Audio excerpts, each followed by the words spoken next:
Hello everybody and welcome into my class. Here we're going to learn about how to become a professional visualization artist using 3D Studio Max, V-Ray, Mudbox, Photoshop, a bunch of other programs.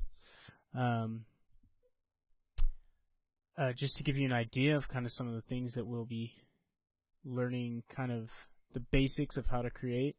We can look at my desktop here. This is one image I created using 3D Studio Max and V-Ray. There's a couple other things here in my portfolio that I want to show you. So I do a lot of architectural stuff.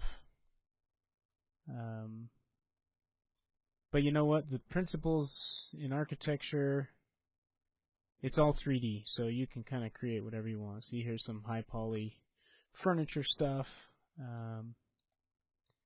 Hopefully the principles we learn here can be applied to really any field in 3D.